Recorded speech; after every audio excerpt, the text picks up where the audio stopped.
Bien, el profesor Robinson está como todos los miércoles con nosotros. Profesor, ¿cómo le va? Hola Ángel, muy buenos días para vos. Bueno, le cambio el ángulo de la pregunta que tenía previsto porque estábamos charlando y ojo que el profesor camiseta partidaria no tiene, es profesor en un instituto privado, pero vive en Tucumán y escuchó atentamente la nota con Berreta y le quedó algo en el tintero que me gustaría escucharlo a usted. Cuando usted escuchó el tema de los subsidios dijo, no es así como lo plantean los empresarios. ¿Por qué dice que no es así cuando dicen los empresarios que los subsidios vienen atrasados? Bueno, en primer lugar, por supuesto que uno no conoce en detalle cuál es la estructura de costos de las compañías que están concesionadas en el servicio público de pasajeros en Tucumán.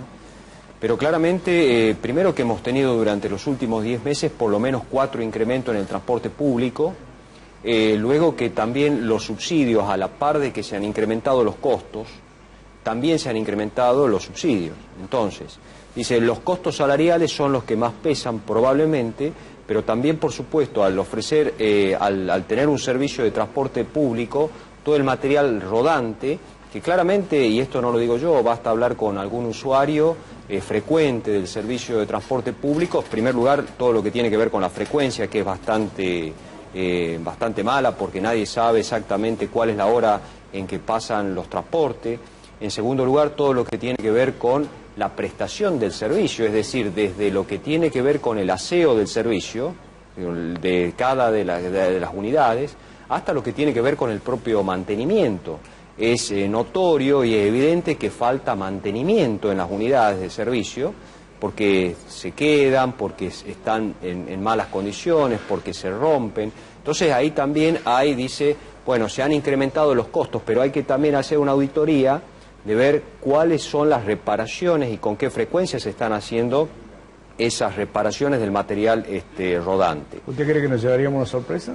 Yo creo que habría sorpresas. Yo creo que habría sorpresas porque no solamente son subsidios provenientes de la nación, sino también que son provenientes de subsidios de la provincia. Entonces hay que mirar los presupuestos y él está diciendo, bueno, que bajen los impuestos. Bueno, los impuestos pide todo el sector productivo de Argentina y de la provincia que bajen los impuestos. Es decir, no es nuevo lo que este señor está planteando en términos de bajas tributarias. Ahora, lo que hay que ver es cómo incide eso en el transporte, porque además tampoco cuando el servicio estaba teóricamente bien subsidiado o estaban adecuados los costos, etcétera, también era deficiente la prestación del servicio público de pasajeros, con lo cual no es que ahora el deterioro se nota ahora porque han subido, sino que desde antes también había un deterioro en la prestación de ese servicio, ¿no? Profesor, la verdad que uno decía, bueno, está bajando el dólar, o por lo menos se mantiene estable, baja un par de pesos, tampoco la locura, como ya algunos quieren alarmarse.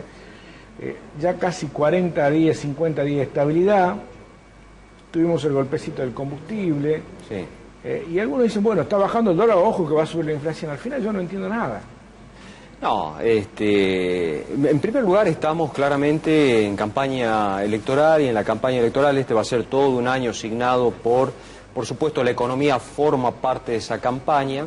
Lo que está claro es que, como decías, el dólar está estable. Ayer y antes de ayer no hubo actividad en los mercados argentinos, en el mercado argentino, en lo que tiene que ver con las acciones, con la renta fija, con los bonos. Pero sí creció el valor de las acciones en Wall Street y hasta bajo el riesgo país. Y bajo el riesgo país. Entonces, eso está reflejando que no es tampoco una cuestión interna de que hay alguien que tiene información interna y que está haciendo que haya alguna euforia en la bolsa o que haya posicionamientos en los bonos de Argentina, y eso está localmente haciendo que baja el riesgo país, etcétera. Claramente también están mirando desde afuera operadores internacionales, porque de lo contrario el riesgo país en el mejor de los casos se hubiese mantenido o no hubiese habido una suba en las acciones que cotizan en la bolsa de Estados Unidos. Entonces, lo que se ha visto en las jornadas de feriado, de comienzo de semana, es que también se vive cierto clima de optimismo en el extranjero,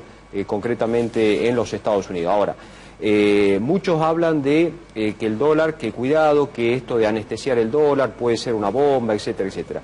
En primer lugar, lo que hay que ver es el tipo de cambio real, y el tipo de cambio real ajustado por inflación, el tipo de cambio nominal ajustado por la inflación, todavía está un 20% por encima de lo que es el promedio, llamémosle así, histórico, llamémosle tomando desde el año 2010 hasta ahora, todavía tenemos un 20% de apreciación cambiaria, dado que el año pasado hemos tenido 100% de inflación contra una inflación que está en los últimos 12 meses en el 57%. Entonces, todavía hay un colchón cambiario. Pesos. Exactamente, no estamos todavía hablando de una apreciación muy fuerte del dólar. Además, lo que se está viendo es que la inflación se va desacelerando. Entonces, lo lógico es que también el dólar empiece a tener algún comportamiento un poco más estable. Entonces, me parece que es muy prematuro decir, empezar a hablar de que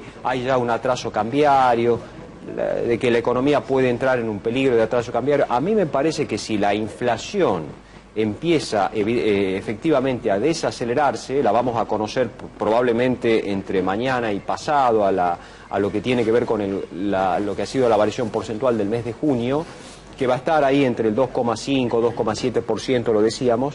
Bueno, hay que ver el comportamiento del dólar, que eso también hay que ver, como te digo, el tipo de cambio real. Pero es muy prematuro, baja de tasas también, o sea, lo que se está viendo es que puede haber un oxígeno en el consumo. Claramente el gobierno está tratando de poner una economía más en tono electoral, con una inyección muy fuerte para todo lo que tiene que ver con el consumo, vía planes de autos, ANSES, Ahora 12. Esa es una batería que está haciendo el gobierno para fomentar el consumo. Por otro lado, la baja de tasas, que puede llegar al 58% a fines de julio.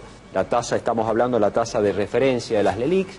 Y por otro lado, todo lo que tiene que ver con la estabilidad del dólar, que eso por supuesto trae aparejado una disminución en la tasa de inflación y de expectativas sobre todo de inflación. Así que me parece que es un combo que no sabemos si esto va a perdurar hasta octubre, hasta noviembre. Es una economía día a día, es una economía en la cual es muy complicado hacer pronósticos, pero lo cierto es que las variables están convergiendo hacia alguna estabilidad y eso claramente es positivo, independientemente de algún tipo de lectura política que uno pueda hacer, ¿no? Por último, en 30 segundos, ¿influye mucho esta campaña hecha, parece que hecha por la AFIP?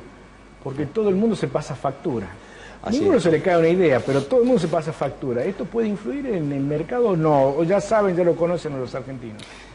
Y yo te diría que ya hay un conocimiento por parte del mercado de que las campañas electorales en la Argentina suelen ser campañas de muy poco propositivas, muy poco de poner planes sobre la mesa y más bien, como bien decís, es a veces un pase de facturas, ustedes hicieron tal cosa, sí, pero ustedes tal cosa, y poner, más, como bien decís, pasarse facturas y no ser campañas que miren un poco el mediano plazo, al menos de Argentina, como para saber que todos los agentes económicos, el empresariado, el sector productivo, todos los que tomamos decisiones económicas todos los días, tengan un poco más claro cuál es el horizonte en materia económica que va a seguir el país. Pero estamos, como te digo, en una economía de corto plazo, con alguna cuestión vislumbrándose ahí, como los acuerdos con la Unión Europea, el Mercosur, algunas posibilidades de otros acuerdos comerciales, pero que en los papeles, en las cuestiones prácticas de todos los días, son cuestiones de todavía en la Argentina, yo te diría,